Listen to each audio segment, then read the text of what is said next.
جب جنگ ہوتی ہے تو ہم عموماً آسمان کی طرف دیکھتے ہیں، کہاں سے میزائل آیا، کہاں ڈرون گرا اور کس شہر پہ بمباری ہوئی۔ لیکن ذرا سوچئے، اگر جنگ آسمان میں نہیں بلکہ سمندر کے نیچے لڑی جا رہی ہو، جی ہاں، کیا لوہے کی ڈھال پگھل رہی ہے؟ کیا اسرائیل کا ناقابل تسخیر دفاعی نظام اب پڑ رہا ہے کمزور؟ دنیا کے سب سے جدید دفاعی نظاموں میں شمار ہونے والا اسرائیل کا آئرن ڈوم کئی برسوں تک تقریباً ناقابل شکست سمجھا جاتا تھا، لیکن حالیہ جنگوں میں خاص طور پہ حماس اور ایران کے حملوں کے بعد ایک سوال بار بار اٹھ رہا ہے: کیا واقعی آئرن ڈوم اب اتنا مضبوط نہیں رہا، یا پھر دیگر ممالک نے اس کے خلاف کوئی نئی حکمت عملی اختیار کر لی ہے؟ کئی برسوں تک دنیا یہ سمجھتی رہی کہ اسرائیل کا دفاع آئرن ڈوم تقریباً ناقابل شکست ہے۔ یہ وہ نظام ہے جو فضا میں آنے والے راکٹس کو شناخت کرتا ہے اور انہیں زمین پر گرنے سے پہلے ہی تباہ کر دیتا ہے۔ سن 2011 میں متعارف ہونے کے بعد یہ نظام ہزاروں راکٹس کو روک چکا ہے اور کئی جنگوں میں اس کی کامیابی کی شرح تقریباً 90% بتائی جاتی رہی ہے۔ سب سے پہلے یہ دیکھ لیجئے کہ آئرن ڈوم ہے کیا۔ آئرن ڈوم دراصل ایک میزائل دفاعی نظام ہے جسے اسرائیل نے تیار کیا تاکہ قریبی فاصلے سے آنے والے راکٹس کو فضا میں ہی تباہ کیا جا سکے۔ یہ نظام 3 بنیادی مراحل میں کام کرتا ہے۔ پہلا مرحلہ ریڈار پر آنے والے راکٹ کو ڈیٹیکٹ کرتا ہے۔ دوسرا مرحلہ سافٹ ویئر فوراً حساب لگاتا ہے کہ یہ راکٹ کہاں گرے گا، اور اگر وہ کسی آبادی والے علاقے کی طرف جا رہا ہو تو تیسرا مرحلہ یعنی کہ ایک انٹرسیپٹر میزائل فائر کیا جاتا ہے جو فضا میں جا کر اس راکٹ کو تباہ کر دیتا ہے۔ اسی وجہ سے آئرن ڈوم کی کامیابی کی شرح کئی برسوں تک تقریباً 90% کے قریب بتائی جاتی رہی۔ مسئلہ کہاں پیدا ہوا؟ اصل مسئلہ اس وقت سامنے آیا جب سینکڑوں نہیں بلکہ ہزاروں راکٹس ایک ساتھ فائر ہوئے۔ اکتوبر 2023 کی بات ہے۔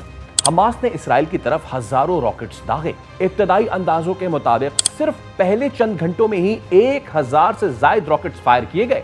اتنی بڑی تعداد میں حملے نے آئرن ڈوم کے دفاعی نظام کو شدید دباؤ میں ڈال دیا۔ اگرچہ اس نے بہت سے راکٹس فضا میں ہی تباہ کر دیے، لیکن کچھ راکٹس اسرائیلی علاقوں میں گرنے میں کامیاب بھی ہوئے۔ پھر آتا ہے 2024 اپریل، ایران کا اسرائیل پہ بڑا حملہ۔ ایران نے پہلی بار براہ راست اسرائیل پہ یہ بڑا حملہ کیا تھا۔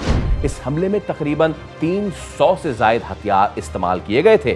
ان میں صرف میزائل نہیں تھے، 170 ڈرونز تھے، 120 بیلسٹک میزائلز تھے اور 30 کروز میزائلز بھی شامل تھے۔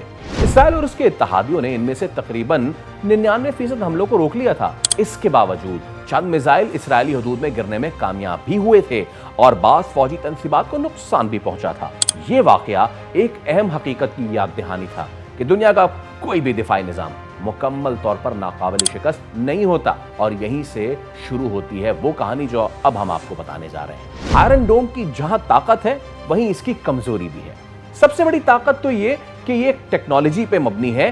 اس کی ایک سب سے بڑی کمزوری یہ کہ اس کی لاگت بھی بہت ہے۔ ایک مکمل آئرن ڈوم بیٹری کی قیمت تقریباً 50 سے 100 ملین ڈالر تک ہو سکتی ہے، جبکہ ایک انٹرسیپٹر میزائل جسے تعمیر کہا جاتا ہے تقریباً 40,000 سے 1,00,000 ڈالر تک کا ہوتا ہے۔ اس کا مطلب یہ کہ اگر ایک حملے میں 100 انٹرسیپٹر میزائلز فائر کیے جائیں تو صرف چند منٹ کی لڑائی میں ہی کئی ملین ڈالرز خرچ ہو سکتے ہیں۔ دوسری طرف اٹیکنگ سائٹ کے ہتھیار اکثر اس سے کہیں زیادہ سستے ہوتے ہیں۔ مثال کے طور پہ ایران کے استعمال ہونے والے بعض ڈرونز جیسے شاہد سیریز کی قیمت تقریباً 20,000 سے 50,000 ڈالرز کے درمیان ہو سکتی ہے۔ اسی طرح ایران کے بعض بیلسٹک میزائلز کی قیمت چند لاکھ ڈالرز تک ہوتی ہے۔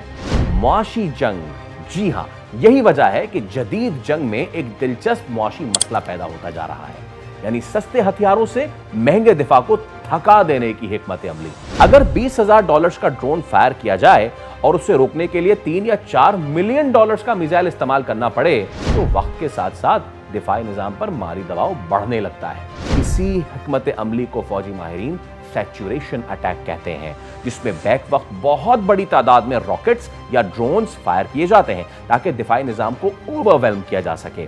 اصل حقیقت یہ بھی ہے کہ آئرن ڈوم اب بھی دنیا کے مؤثر ترین دفاعی نظاموں میں شمار تو ہوتا ہے۔ اس نے کئی برسوں میں کئی ہزار راکٹس تو روکے ہیں، لیکن حالیہ جنگوں نے یہ ضرور ثابت کر دیا ہے کہ ٹیکنالوجی چاہے کتنی بھی ماڈرن کیوں نہ ہو جائے، میدان جنگ میں اسے ہمیشہ نئی حکمت عملیوں اور نئے خطرات کا سامنا رہتا ہے۔ اب کچھ حیران کن حقائق آپ کے سامنے رکھ دیتے ہیں۔ پہلا یہ کہ انٹرسیپٹرز بہت مہنگے ہوتے ہیں۔ ایک انٹرسپٹر میزائل کی قیمت تقریباً $40,000 سے $1,00,000 تک ہو سکتی ہے، جبکہ کئی راکٹ صرف چند $100 تک ہوتے ہیں۔ دوسرا یہ کہ آئرن ڈوم ہر راکٹ کو نہیں مارتا، یہ صرف انہی راکٹس کو انٹرسپٹ کرتا ہے جو آبادی والے علاقے کی طرف جا رہے ہوں۔ اگر کوئی راکٹ کھلے میدان میں گرنے والا ہو تو اسے نظر انداز کر دیا جاتا ہے۔ تیسرا یہ کہ اسرائیل کے پاس آئرن ڈوم کی محدود بیٹریز ہیں، صرف ایک بیٹری ایک محدود علاقے کو ہی محفوظ بنا سکتی ہے۔